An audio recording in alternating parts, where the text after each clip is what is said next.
Assalamualaikum warahmatullahi wabarakatuh. Jumpa lagi dengan para calon mahasiswa Indonesia tahun 2022. Pada video kali ini kita akan mengupas keketatan SNMPTN di Universitas Gadjah Mada atau UGM Yogyakarta tahun 2022. Teman-teman sekalian, tahun ini 2022 UGM itu bakalan menerima sekitar 9.210 ya. Terbagi menjadi 3 jalur, SNMPTN 20%, SBMPTN 30%, dan Mandiri paling banyak ya 50%, sehingga kisaran di SNMPTN itu hanya 1.842, di SBM itu 2.763, dan paling banyak di Mandiri 4.605. Berapa sih peminat SNMPTN? Tahun lalu UGM itu totalnya 30.380. Bayangkan yang diterima hanya 1.842, tapi yang daftar 30.380. Untuk itu kita akan mengupas tentang keketatan prodi ya, sehingga kita tetap punya peluang besar dengan memilih prodi-prodi yang tidak ketat.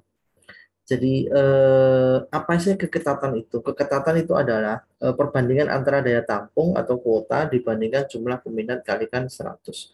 Sebagai contoh misalnya ada prodi kedokteran, daya tampungnya 50, peminatnya 1.000, maka keketatannya itu 5%, 50/1.000. Apa maksud angka 5%? Maksudnya adalah semakin kecil angka keketatan, maka semakin tinggi persaingan atau peluangnya semakin kecil, dan berlaku makna sebaliknya ya, semakin besar angka keketatan, maka itu semakin kecil persaingan atau semakin besar peluang. Baik, kita akan buka ya klaster-klaster mulai dari kelas pertama sampai terakhir di UGM berbasis keketatan atau tingkat persaingan. Klaster 1 untuk prodi sosum, untuk prodi saintek kita buka dulu. Ya, ada nomor 1 kedokteran, farmasi, ilmu komputer, statistika, dan arsitektur. Ini adalah 5 prodi klaster pertama dengan tingkat persaingan paling ketat ya, di angka 3 dan 4. Jadi kedokteran masih yang teratas, kemudian di sini muncul arsitektur karena memang kuotanya kecil ya, 24. Ini klaster pertama.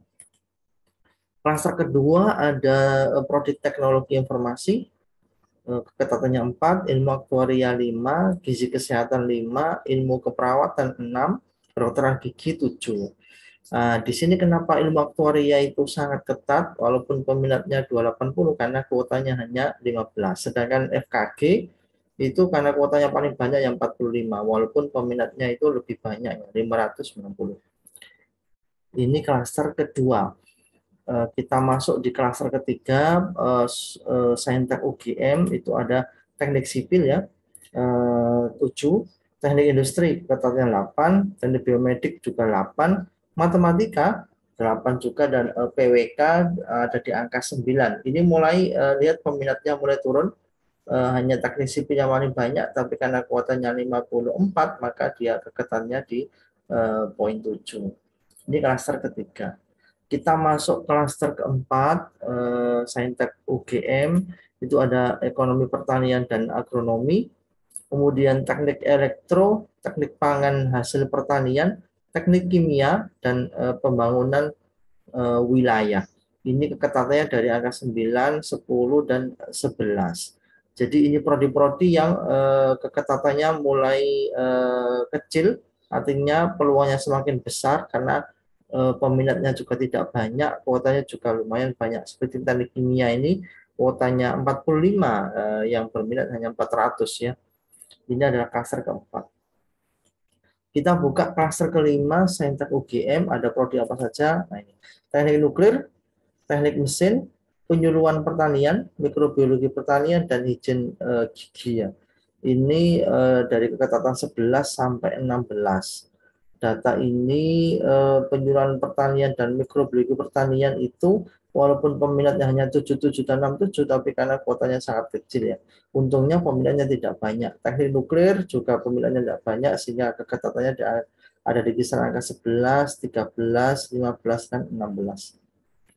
Masuk di klaster ke-6, Saintek UGM, ada kehutanan, kedokteran hewan, geofisika di angka 16, teknik industri pertanian 18,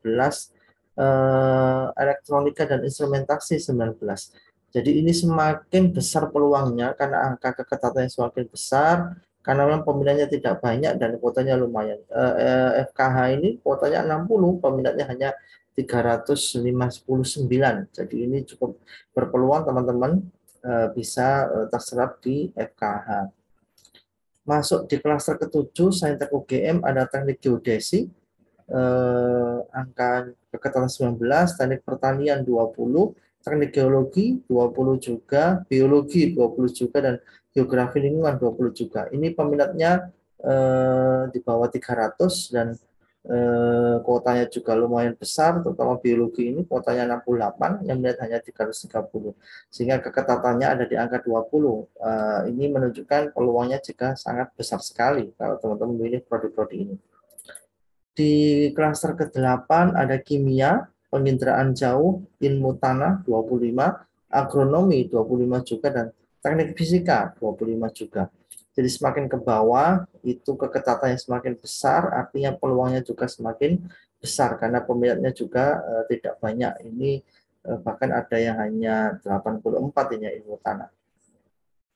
Next, klaster 9 itu ada ilmu industri peternakan 27, proteksi tanaman keketatannya 29, manajemen sumber daya akuatik 35, akuakultur keketatannya 37, dan fisika keketatannya 39.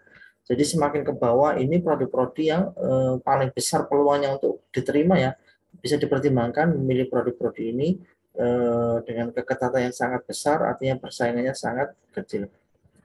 Masuk di klaster 10, tinggal 2 prodi, ada teknologi hasil perikanan, dan ada prodi baru ya, teknologi infrastruktur lingkungan. Tapi kuotanya hanya dibuka 12. Jadi ini prodi baru, bisa jadi peminatnya cukup banyak, tapi mudah-mudahan ini masih bisa jadikan salah satu pilihan. Ini adalah potret keketatan prodi-prodi saintek. Kita masuk ke keketatan di prodi-prodi Soshum UGM. Kita buka di klaster pertama, ada prodi apa saja? Ya, manajemen, ilmu komunikasi 2, ilmu HI juga 2,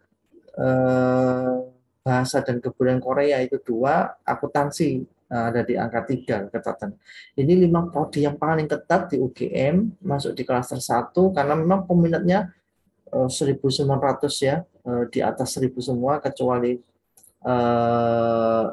bahasa dan kebudayaan Korea karena memang kuotanya 20 ya, dan peminatnya 600 ke atas sehingga dia masuk di klaster pertama. Masuk di klaster kedua ada psikologi, keketatannya 3, sastra Inggris 5, pariwisata keketatannya 5, sastra Jepang 5, dan sastra Arab 6. Ini dikatakan ketat karena memang kuotanya kecil ya, sehingga pembaginya menghasilkan angka yang kecil walaupun peminatnya hanya di kisaran 300-an. Masuk di klaster ketiga ada prodi ilmu ekonomi, keketatannya 6, hukum keketatannya 6, bisnis perjalanan wisata tapi di 4 ya, keketatannya 7, pembangunan sosial keketatan 7, dan sosiologi keketatan ada di angka 8. Ilmu hukum masuk klaster 3 karena dia kuotanya paling besar 99 ya, walaupun peminatnya 1420. Masih ada di angka 6, artinya masih bisa bersaing lah kalau memilih hukum UGM. Masuk di klaster 4 ada prodi manajemen kebijakan publik, angka keketatan 8, pengelolaan arsip tapi di 4 keketatan 9, politik pemerintahan keketatannya 10, arkeologi keketatan juga 10, dan bahasa dan sastra Indonesia keketatannya 12. Next, masuk di klaster kelima ada prodi bahasa Inggris tapi yang di 4 ya, keketatannya 13, sejarah di angka 14, antropologi budaya di angka 15, perbankan tapi yang di 4 angkanya 16, dan sastra Perancis ada di angka 18. Ini semakin ke bawah, semakin besar angka keketatannya, semakin besar peluangnya. Di klaster ke-7 ada prodi filsafat di angka 19, sastra Jawa angkanya 20, akuntansi dan sekretaris publik tapi yang di 4 ya ada di angka 27, manajemen penilaian provinsi ada di tapi ini di 4, ada di angka 50 ya, ini separuh. Kemudian ada pembangunan ekonomi kewilayahan, tapi yang diempat juga ketatnya 50, jadi separuh ini. Kalau hanya 50%, nah, karena separuh dari peminat itu pasti keterima. Dan ini bisa jadikan salah satu alternatif pilihan prodi di UGM. Baik, teman-teman sekalian, itu adalah daftar keketatan prodi Saintek dan Sosum di UGM dengan berbagai macam variasi angkanya. Teman-teman mudah-mudahan bisa membantu untuk bisa memilih prodi-prodi yang berpeluang besar lolos SNMPTN. Tetap di channel ini karena kita akan mengupas banyak tentang bagaimana strategi pemilihan prodi ya, supaya lolos SNMPTN. Ikuti video berikutnya. Tetap semangat. Sampai ketemu. Wassalamualaikum warahmatullahi wabarakatuh.